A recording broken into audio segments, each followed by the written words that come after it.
Welcome to BPSC maker. दोस्तों, इस series का ये दूसरा वीडियो है सामान्य अध्ययन का, जिसके अंतर्गत यहाँ पर आपको मिनी टेस्ट सीरीज प्रोवाइड किया जाता है। 50 प्रश्नों का ये सेट होता है।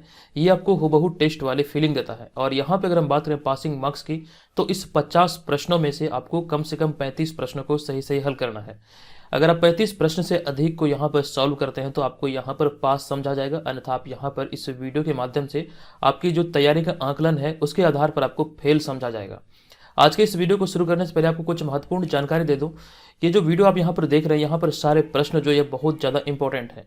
एक चीज़ और भी यहाँ पर ध्यान रखिएगा, जो हमारा डेली बेसिस पे करंट अफेयर्स का सीरीज चलता था उसके रिगार्डिंग आप लोगों ने बहुत ज़्यादा मैसेज किया है, कमेंट भी किया है। आप लोगों का कहना है कि पुनः उस सीरीज को स्टार्ट किया जाए। दरअसल हमने जो आपके लिए सोचा था कि डेली बेसिस पे ना कराकर बल्कि इसे साप्ताहिक बेसिस पर बिहार करंट अफेयर्स कराया जाए। इसके रिगार्डिंग में आप क्या सोचते हैं, आपकी क्या राय है, किसी भी प्रकार की कोई बात अगर आप कहना चाहते हैं इस विषय पर, क्या ये पुनः शुरू किया जाना चाहिए या फिर नहीं, आप लोग मुझे कमेंट करके जरूर बताइएगा। आपके कमेंट का मुझे बेसब्री से इंतजार रहेगा, ठीक है। चलिए, अब यहाँ पर हम आ चुके हैं आज के इस वीडियो के पहले प्रश्न पे। ध्यान रखिएगा, ये दूसरा पार्ट है। इससे जो पहला पार्ट अपलोड हुआ था आप चैनल पर जाकर देख सकते हैं। यहाँ पर हमारा आज के इस पाठ का पहला प्रश्न है कि बिंदुसार के समय तक्षशिला में विद्रोह हुआ था और इस विद्रोह को दबाने के लिए किसको भेजा गया था। इंपॉर्टेंट प्रश्न है। यहाँ पर अगर हम बात करें तो इस प्रश्न का जो राइट आंसर है यह है अशोक और सुसीम। इन दोनों को तक्षशिला में हुए विद्रोह को दबाने के लिए बिंदुसार द्वारा भेजा गया था। इस आधार पर हमारा राइट आंसर है ऑप्शन नंबर ई, उपयुक्त में से एक से अधिक। पहले सुसीम को भेजा गया, फिर बाद में अशोक को भेजा गया था। तो ये भी आपको ध्यान रखना है। चलते हैं दूसरे प्रश्न पे। हमारा दूसरा प्रश्न है कि पिट्स इंडिया एक्ट को और किस नाम से भी जाना जाता है। इस प्रश्न का हमारा सही उत्तर होगा एक्ट ऑफ सेटलमेंट, यानी कि ऑप्शन नंबर ए यहाँ पर इस प्रश्न का राइट आंसर होगा। पिट्स इंडिया एक्ट को एक्ट ऑफ सेटलमेंट के भी नाम से जाना जाता है। तीसरा प्रश्न है कि कौन सा वेद संगीत से संबंधित है। आपसे जानते हैं वेदों की जो संख्या है कुल मिला के 4 है, और 4 वेद में से है ऋग्वेद, सामवेद, यजुर्वेद और अथर्ववेद। सबसे प्राचीन वेद जो है यह है ऋग्वेद, आप यहाँ पे देख सकते हैं। लेकिन यहाँ पे आपसे पूछा गया है कि कौन सा वेद संगीत से संबंधित है, तो इस प्रश्न का हमारा राइट आंसर है सामवेद। सामवेद को संगीत का जनक कहा जाता है या फिर संगीत की जननी कहा जाता है। तो ऑप्शन नंबर सी इस प्रश्न का राइट आंसर होगा। एक चीज ध्यान रखिए, बिहार में जितने भी परीक्षाएं आयोजित होती है उसके लिए जो हमारा ये स्पेशल बिहार करंट अफेयर्स का पीडीएफ है ये लॉन्च हो चुका है। इसमें 1 जनवरी 2021 से 31 दिसंबर 2021 तक के सारे बिहार स्पेशल करंट अफेयर्स को शामिल किया गया है। इस पीडीएफ में आपको 1000 से अधिक प्रश्न देखने को मिलेगा, जो कि बहुत ज़्यादा इंपॉर्टेंट होंगे और सारे के सारे प्रश्नों का समग्र विश्लेषण होगा। अगर आप इस पीडीएफ को पढ़ लेते हैं तो आपको दोबारा कहीं से भी कोई भी बिहार करंट अफेयर्स पढ़ने की आवश्यकता नहीं है। ये मेरा आपसे 100% वादा है। आप लोग इसे जरूर डाउनलोड कीजिए, इसमें बहुत मेहनत लगा, तो आप लोग भी इसका भरपूर लाभ उठाइए। चलते हैं अगले चौथे प्रश्न पे। हमारा चौथा प्रश्न है कि द्वितीय विश्व युद्ध आरंभ होने पर कांग्रेस ने युद्ध में समर्थन के बदले भारत को क्या घोषित किए जाने का प्रस्ताव रखा था। मोस्ट इंपॉर्टेंट प्रश्न है। इस तरह के प्रश्न आपके बीपीएससी जैसे एग्जाम में पूछे जाते हैं। इस प्रश्न का हमारा राइट आंसर होगा स्वतंत्र राष्ट्र का प्रस्ताव रखा था। स्वतंत्र राष्ट्र घोषित करने का प्रस्ताव रखा गया था कांग्रेस द्वारा भारत को द्वितीय विश्व युद्ध के आरंभ होने पर। तो ऑप्शन नंबर ए इसका राइट आंसर है। अगला यहाँ पे हमारा होगा पांचवा प्रश्न। एक चीज ध्यान रखिए, इस वीडियो में जितने भी प्रश्न आप देख रहे हैं सभी प्रश्नों को आप लोग काउंट कीजिए और कमेंट करके जरूर बताइएगा यहाँ पर आपने कितने प्रश्नों को सही सही हल किया है। तो पांचवा प्रश्न है कि भूमध्य रेखा पर देशांतर रेखाओं के बीच की दूरी अधिकतम कितनी किलोमीटर होती है। इस प्रश्न का हमारा राइट आंसर है 111.32 किलोमीटर होती है। एक एग्जैक्ट डाटा है। आपको ध्यान रखना है कि भूमध्य रेखा पर देशांतर रेखाओं के बीच की जो दूरी होती है ये लगभग 111 किलोमीटर होती है, या फिर आप कह सकते हैं 111 किलोमीटर से अधिक होती है, थोड़ी सी अधिक। अगला होगा हमारा छठा प्रश्न। यह प्रश्न है कि बिंबिसार की हत्या उसके पुत्र अजात शत्रु ने कितने ईसा पूर्व में की थी। बहुत इंपॉर्टेंट है। इसका राइट आंसर है ऑप्शन नंबर बी, यानी कि 493 ईसा पूर्व में अजात शत्रु ने हत्या की थी बिंबिसार की। आपको ये ध्यान रखना है, बिंबिसार जो था ये अजात शत्रु का पिता था और इन्होंने अजात शत्रु ने बिंबिसार की हत्या किया था। चलते अगले सातवें प्रश्न पे। हमारा सातवां प्रश्न है कि वसा की कमी से शरीर को क्या हानि होता है। मोस्ट इंपॉर्टेंट है। यहाँ पे अगर हम बात करें वसा की कमी से जो शरीर को हानि होता है, त्वचा रूखी हो जाती है, वजन में कमी आती है और शरीर का विकास भी रुक जाता है। तो 3 विकल्प यहाँ पे इस प्रश्न का राइट आंसर है। ये जो ऑप्शन नंबर डी में आप देख रहे हैं वजन बढ़ने लगता है, ये विकल्प यहाँ पर सही नहीं है। आपसे प्रश्न पूछा गया शरीर को क्या हानि होती है। 3 विकल्प के आधार पर यहाँ पर हम चुन सकते हैं ऑप्शन नंबर ई को। उपयुक्त में से एक से अधिक विकल्प इस प्रश्न का राइट आंसर है, ए, बी और सी।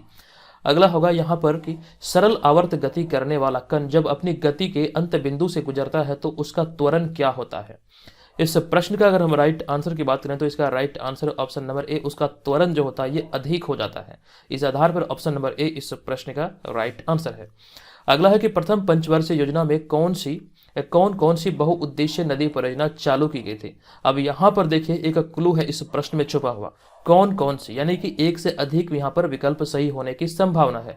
तो इस आधार पर यहाँ पर हम मान लेंगे ऑप्शन नंबर ई को, क्योंकि उपयुक्त में से एक से अधिक विकल्प इस प्रश्न का राइट आंसर है। भाखड़ा नांगल परियोजना, दामोदर घाटी परियोजना और हीराकुंड परियोजना, ये तीनों विकल्प यहाँ पर इस प्रश्न का राइट आंसर है। इसी आधार पर यहाँ पर हमने चुना है ऑप्शन नंबर ई को। यहाँ पर जो आप कोसी मेची परियोजना को देख रहे हैं, ये कोसी मेची परियोजना भी हाल ही में बिहार में शुरू किया गया है। तो ऑप्शन नंबर डी यहाँ पर इस प्रश्न का राइट आंसर है। अगला होगा 10वां प्रश्न। यह प्रश्न कि संयुक्त राज्य अमेरिका में किन राज्यों की सीमा पर कोलोरेडो नदी पर होबर बांध या फिर बोल्डर बांध बनाया गया है। इस प्रश्न का हमारा सही आंसर होगा यहाँ पर एरिजोना और नेवादा, इन दोनों राज्यों की सीमा पर इस बांध को बनाया गया, जिसका नाम है होबर बांध या फिर बोल्डर बांध। इन दोनों विकल्प के आधार पर हम चुनेंगे ऑप्शन नंबर ई को, क्योंकि यहाँ पर एक से अधिक विकल्प इस प्रश्न का राइट आंसर है, ऑप्शन नंबर ए और बी। अगले प्रश्न पे जाने से पहले आपको कुछ महत्वपूर्ण जानकारी दे दूं। जो लोग घर बैठे 67वीं बीपीएससी और सीडीपीओ इन दोनों परीक्षाओं की तैयारी में लगे हैं, तो बीपीएससी मेकर ऐप के थ्रू आप अपनी तैयारी को बेहतर तरीके से कर सकते हैं। यहाँ पर आप ऑनलाइन टेस्ट सीरीज में भाग ले सकते हैं, जो कि फुल लेंथ प्रैक्टिस पेपर होगा। यहाँ पर आपको सभी प्रश्नों का समग्र विश्लेषण देखने को मिलेगा। तो आप लोग यहाँ पर ऑनलाइन टेस्ट सीरीज में भाग लीजिए और इसको ज्वाइन करके आप यहाँ पर तैयारी का सही तरीके से आंकलन कर सकते हैं। और इसके अलावा जो आपको बीपीएससी मेकर ऐप पर मिलेगा वो होगा करंट अफेयर, जिसमें कि आपको बिहार, राष्ट्रीय, अंतर्राष्ट्रीय सारे घटनाएं शामिल होंगे। ये भी आपको यहाँ पर डेली बेसिस पे प्रोवाइड किया जाएगा। डेली आपको करंट अफेयर से अपडेट रखा जाएगा। और भी कई सारे स्टडी मटेरियल है जो कि आपको बीपीएससी मेकर ऐप पर निरंतर प्रोवाइड किया जाता है। टॉपिक बेस्ड नोट्स भी होते हैं। वो तमाम चीजें आप बीपीएससी मेकर ऐप के थ्रू प्राप्त कर सकते हैं। यहाँ पर तमाम चीजें लिखी गई है। आप डायरेक्टली इस नंबर पे हमें कॉल करके इस टेस्ट सीरीज के बारे में या फिर इस कोर्स के बारे में डिटेल जानकारी प्राप्त कर सकते हैं। और यहाँ पर हम चलते हैं अगले 11वें प्रश्न पे। हमारा 11वां प्रश्न है कि नादिर शाह को दिल्ली पर आक्रमण करने के लिए किसने आमंत्रित किया था। मोस्ट इंपॉर्टेंट है। और इस प्रश्न का हमारा right answer option number B, यानी कि शहादत खान ने नादिर शाह को दिल्ली पर आक्रमण करने के लिए आमंत्रित किया था। ऑप्शन नंबर बी इस प्रश्न का राइट आंसर होगा। अगला है 12वां प्रश्न। यह प्रश्न कि पूरा पाषाण युग को मानव द्वारा प्रयुक्त होने वाले हथियार के स्वरूप और जलवायु में होने वाले परिवर्तनों के आधार पर कितने वर्गों में बांटा गया है। तो देखिए इस प्रश्न का अगर हम राइट आंसर की बात करें, लेकिन उससे पहले आपको पुनः एक बार प्रश्न पढ़ के सुना दो कि पूरा पाषाण युग के मानव द्वारा प्रयुक्त होने वाले हथियार के स्वरूप और जलवायु में होने वाले परिवर्तनों के आधार पर कितने वर्गों में बांटा गया है, यानी कि पूरा पाषाण युग को कितने वर्गों में बांटा गया है। इसका राइट आंसर है हमारा ऑप्शन नंबर सी, यानी कि 3 मतलब कह सकते हैं वर्गों में बांटा गया है। तो इसका राइट आंसर है ऑप्शन नंबर सी। अब यहाँ पर हम चलेंगे अगले 13वें प्रश्न पे। ये 13वां प्रश्न है कि 10वीं पंचवर्षीय योजना जिसका कार्यकाल 2002 से 2007 था, तो 10वीं पंचवर्षीय योजना में सर्वाधिक बल किस विकास पर था। तो सर्वाधिक बल जो दिया गया था ये कृषि विकास पर दिया गया था। तो ऑप्शन नंबर ए यहाँ पर इस प्रश्न का राइट आंसर होगा। ध्यान दीजिएगा पंचवर्षीय योजना से भी प्रश्न आपके एग्जाम में कई बार बने हैं। विभिन्न प्रतियोगी परीक्षाओं में पंचवर्षीय योजना का कार्यकाल से प्रश्न कई बार बना है और इसका उद्देश्य क्या होता है वो तमाम चीज़ों को आप लोगों को ध्यान रखना है। मैं कोशिश करूंगा कि जल्द ही पंचवर्षीय योजना से रिलेटेड एक वीडियो चैनल पे अपलोड किया जाए। और फिर नेक्स्ट प्रश्न है 14वां प्रश्न। यह प्रश्न है कि हैदराबाद में स्वतंत्र राज्य की स्थापना चिनकिलिच खान ने कब की थी। चिनकिलिच खान ने हैदराबाद में स्वतंत्र राज्य की स्थापना किया था 1724 में। ऑप्शन नंबर बी इस प्रश्न का राइट आंसर है। अगला होगा 15वां प्रश्न। यह प्रश्न है कोशिका की खोज कितने ईस्वी में एक अंग्रेज वनस्पति शास्त्री रॉबर्ट हुक ने की थी। तो कोशिका की जो खोज की गई थी ये 1665 ईस्वी में की गई थी। तो ऑप्शन नंबर ए यहाँ पर इस प्रश्न का राइट आंसर होगा। ये बहुत चर्चित प्रश्न है, कई बार एग्जाम में बने हैं। रॉबर्ट हुक के द्वारा ये कोशिका की खोज की गई थी 1665 ईस्वी में। और यहाँ पर जो आप इस इमेज में देख रहे हैं ये कवर इमेज को आपको ध्यान रखना है। इसमें बिहार जो मतलब कह सकते हैं बिहार से रिलेटेड जो भी एग्जाम है विगत 28 वर्षों में जितनी परीक्षाएं आयोजित हुई उसके प्रारंभिक परीक्षाओं के प्रश्नों को हिंदी और अंग्रेजी दोनों भाषा में 1 लाइनर फॉर्मेट में इसमें सम्मिलित किया गया है। अगर आप इस पीडीएफ को डाउनलोड करना चाहते हैं तो इसका लिंक इस वीडियो के डिस्क्रिप्शन में है। ध्यान दीजिएगा, यहाँ से आपको बहुत ज़्यादा आइडिया मिलेगा किस प्रकार से प्रीवियस वर्षों में प्रश्न पूछे गए हैं और यहाँ से आप बहुत अंदाजा लगा के आगामी एग्जाम की तैयारी को बेहतर तरीके से कर सकते हैं। तो आप पे ये डिपेंडेंट है, अगर आप इसे डाउनलोड करना चाहते हैं तो डाउनलोड कर सकते हैं। ये बाइलिंगुअल है हिंदी और अंग्रेजी में। अगला होगा यहाँ पे हमारा 16वां प्रश्न। यह प्रश्न कि त्रिभुजाकार हड़प्पा संस्कृति का समूचा क्षेत्रफल कितना वर्ग किलोमीटर था। मोस्ट इंपॉर्टेंट प्रश्न है। इस प्रश्न का हमारा राइट आंसर है ऑप्शन नंबर ए, यानी कि 12,99,600 वर्ग किलोमीटर था। लेकिन यहाँ पर आपको शॉर्ट में याद रखना लगभग 13 लाख वर्ग किलोमीटर था। ये एग्जैक्ट डाटा है 12,99,600 वर्ग किलोमीटर।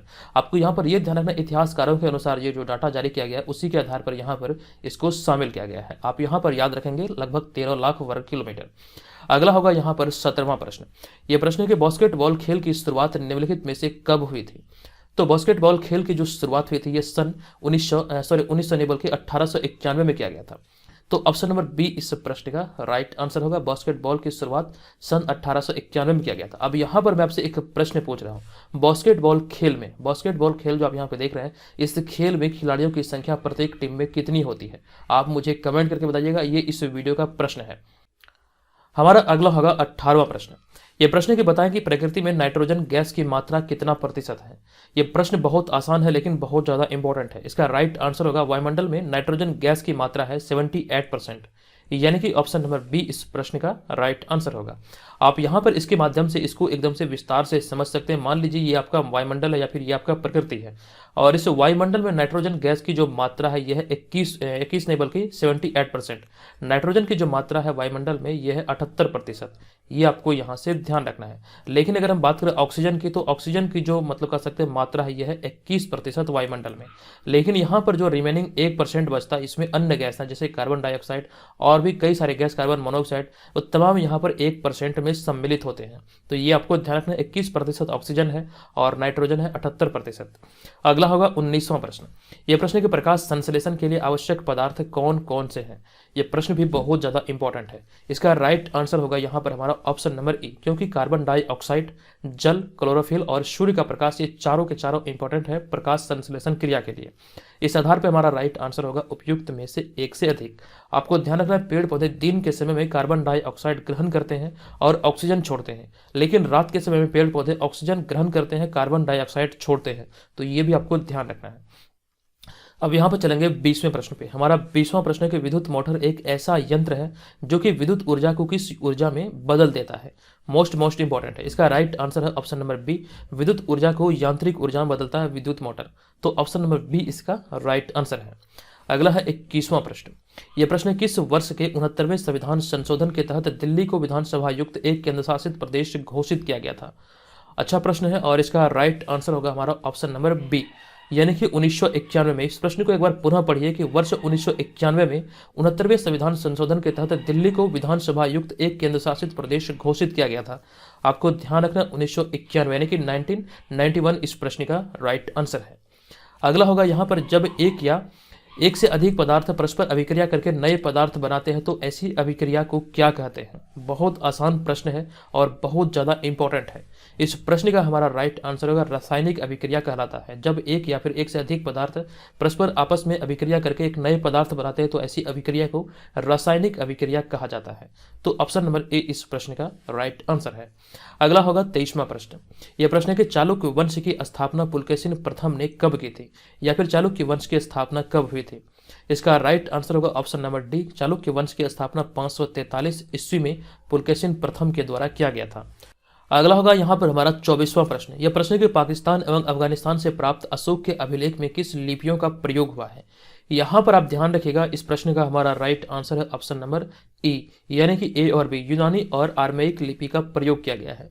तो विकल्प यहाँ पर होगा इसका ए और बी, और इस आधार पर हम चुनेंगे ऑप्शन नंबर ई को। यहाँ पर एक शब्द ध्यान रखिए, पाकिस्तान और अफगानिस्तान से जो प्राप्त हुए हैं अशोक के अभिलेख, उसकी यहाँ पर बात किया जा रहा है। लेकिन अशोक की अगर हम बात करें तो अशोक की जो अधिकांश अभिलेख हैं जो लिखा गया है ये ब्राह्मी लिपि में लिखा गया है। तो ये भी आपको ध्यान रखना है। लेकिन यहाँ पर कंडीशन था पाकिस्तान एवं अफगानिस्तान से प्राप्त हुए जो अभिलेख हैं उनकी यहाँ पर चर्चा किया गया है। और ब्राह्मी लिपि के बारे में पिछले वीडियो में मैंने आपको बताया था, ये बाएं से दाएं लिखा जाता है। इसका ट्रिक भी मैंने आपको बताया था। अगला होगा 25वां प्रश्न। यह प्रश्न है कि सिंधु सभ्यता के दूसरे महत्वपूर्ण स्थल मोहनजोदड़ो में उत्खनन कब हुआ था। मोहनजोदड़ो की बात आई है तो इसका राइट आंसर होगा 1922, क्योंकि ये 1922 में इसका उत्खनन का कार्य शुरू किया गया था। और यहाँ पर देखिए, इसका अगर हम बात करें सिंधु घाटी सभ्यता के अंतर्गत हड़प्पा की, तो सिंधु घाटी सभ्यता के अंतर्गत सबसे पहले जो खुदाई हुई थी ये हड़प्पा की खुदाई हुई थी। इसी वजह से इसे हड़प्पा सभ्यता भी कहा जाता है। और हड़प्पा की जो खुदाई हुई थी ये 1921 में किया गया था। अब यहाँ पर देखिए सिंधु घाटी सभ्यता के अंतर्गत दो महत्वपूर्ण स्थलों के बारे में चर्चा हो रही है। सिंधु घाटी सभ्यता के अंतर्गत हड़प्पा और मोहनजोदड़ो की चर्चा हुई है। अब यहाँ पर मैं आपको दो महत्वपूर्ण ट्रिक देने वाला हूँ जो कि दोनों के दोनों इंपॉर्टेंट है, दोनों आपको याद रखना है। ये ट्रिक यहाँ पर यह है कि 1921 में सिंधु घाटी सभ्यता के अंतर्गत जो हड़प्पा सभ्यता की खुदाई हुई थी ये किसके नेतृत्व में हुआ था? तो हड़प्पा सभ्यता की खुदाई 1921 में जो हुई थी ये दयाराम साहनी के नेतृत्व में हुआ था। हड़प्पा में एक शब्द छुपा हुआ हड़प और दयाराम साहनी में दया। देखिए यहाँ पर आप इसको इस तरह से रिलेट कर सकते हैं, हड़प लिया दया नहीं आया। तो इस आधार पर आपको ध्यान रखना है हड़प्पा सभ्यता की खुदाई 1921 में दयाराम साहनी के नेतृत्व में किया गया था, जबकि 1922 में मोहनजोदड़ो की जो खुदाई हुई थी ये रखाल दास बनर्जी के नेतृत्व में हुआ था। मोहनजोदड़ो में एक शब्द है मोह, आपको ध्यान रखना मोह लिया इसीलिए रख लिया, रखाल में रख शब्द का प्रयोग किया गया है। तो इस तरह से आपको चीजों को रिलेट करना है कि मोह लिया और इसे रख लिया गया। तो यहाँ पर आपको इसी प्रकार से इन सारी चीज़ों को याद रखना है ताकि आपको चीज़ों को याद रखने में आसानी हो। अब चलते हैं अगले 26वें प्रश्न पे। हमारा 26वां प्रश्न है कि संगम वंश का प्रथम शासक हरिहर प्रथम कब बना था? इस प्रश्न का हमारा राइट आंसर है 1336 ईस्वी में संगम वंश का प्रथम शासक हरिहर प्रथम बना था। ऑप्शन नंबर बी इस प्रश्न का राइट आंसर है। अगला है 27वां प्रश्न। यह प्रश्न है कि ईस्ट इंडिया कंपनी की स्थापना कब हुई थी? बहुत इंपॉर्टेंट है और ये बहुत आसान प्रश्न भी है। इस प्रश्न का हमारा राइट आंसर है सन 1600 ईस्वी में ईस्ट इंडिया कंपनी की स्थापना हुई थी। ऑप्शन नंबर डी इस प्रश्न का राइट आंसर होगा। ब्रिटिश मर्चेंट एडवेंचर जो बना था यह 1599 ईस्वी में गठित किया गया था, जिसके आधार पर यह पूर्व में व्यापार करने के लिए ही ब्रिटिश ईस्ट इंडिया कंपनी का स्थापना किया गया था। चलते हैं अगले 28वें प्रश्न पे। हमारा 28वां प्रश्न है कि भारत में एल्युमिनियम का पहला कारखाना कहाँ स्थापित किया गया था? इंपॉर्टेंट प्रश्न है। एल्युमिनियम का कारखाना भारत में पहली बार स्थापित किया गया था पश्चिम बंगाल में, यानी कि वेस्ट बंगाल इस प्रश्न का राइट आंसर है। अगला होगा कि ताप युग में तापमापी का प्रयोग कितने डिग्री सेल्सियस तक के तापों को मापने के लिए किया जाता है? इस प्रश्न का हमारा राइट आंसर है ऑप्शन नंबर बी, यानी कि 200 डिग्री सेल्सियस से 1600 डिग्री सेल्सियस तक के तापों को मापने के लिए यह ताप युग में तापमापी का प्रयोग किया जाता है। आपको ध्यान रखना है 200 डिग्री सेल्सियस से 1600 डिग्री सेल्सियस तक के। अगला है 30वां प्रश्न। यह प्रश्न है कि वायु दाब के कारण जल कितने डिग्री सेल्सियस से कम ताप पर उबलने लगता है? इसका राइट आंसर है ऑप्शन नंबर ए, यानी कि 100 डिग्री सेल्सियस। इस तरह के साइंस वाले प्रश्न भी आपके लिए बहुत ज़्यादा इंपॉर्टेंट है। वायु दाब के कारण कितने डिग्री सेल्सियस पर? तो 100 डिग्री सेल्सियस से कम ताप पर भी पानी उबलने लगता है, ये आपको यहाँ से ध्यान रखना है। अगला होगा यहाँ पे हमारा 31वां प्रश्न। यह प्रश्न है कि संपूर्ण संविधान कब लागू किया गया था? संपूर्ण संविधान की यहाँ पे बात किया जा रहा है कि भारत में संपूर्ण संविधान कब लागू किया गया था। इसका राइट आंसर होगा 26 जनवरी 1950 को संपूर्ण संविधान लागू किया गया था। आंशिक तौर पर इसे 1949 में लागू किया गया था, लेकिन संपूर्ण तौर पर संपूर्ण संविधान को 26 जनवरी 1950 को लागू किया गया। अगला है स्वयं सुधार के स्तंभ मार्टिन लूथर ने बाइबिल का अनुवाद किस भाषा में किया? स्वयं सुधार के स्तंभ मार्टिन लूथर ने बाइबिल का अनुवाद किया था जर्मन भाषा में, यानी कि ऑप्शन नंबर ए इस प्रश्न का राइट आंसर होगा जर्मन भाषा। अगला होगा 1857 के विद्रोह का मुख्य तात्कालीन कारण कौन सा था? अब यहाँ पर देखिए ये प्रश्न आप इंपॉर्टेंट प्रश्नों की श्रेणी में रख सकते हैं। इसका राइट आंसर होगा ऑप्शन नंबर डी, यानी कि तात्कालीन कारण की अगर हम बात करें तो ये चर्बी वाले कारतूस का प्रयोग ही एक तात्कालीन कारण था। हालांकि इसके और भी कई महत्वपूर्ण कारण थे, लेकिन यहाँ पे आपसे पूछा गया तात्कालीन कारण क्या था। ये जो विद्रोह स्टार्ट हुआ था 1857 में, और इसे 1857 के विद्रोह को स्वतंत्रता की पहली क्रांति भी कहकर संबोधित किया जाता है। कई इतिहासकारों ने इस पर डिटेल में चर्चा भी की है। आपको ध्यान रखना चर्बी वाले कारतूस इस प्रश्न का राइट आंसर होगा। अगला यहाँ पे होगा सिंधु सभ्यता के उत्थान का चरमोत्कर्ष काल कितने ईसा पूर्व माना जाता है? तो सिंधु सभ्यता के उत्थान का चरमोत्कर्ष काल जो माना जाता है ये 2100 ईसा पूर्व माना जाता है। तो ऑप्शन नंबर ए यहाँ पर इस प्रश्न का राइट आंसर होगा 2100 ईसा पूर्व।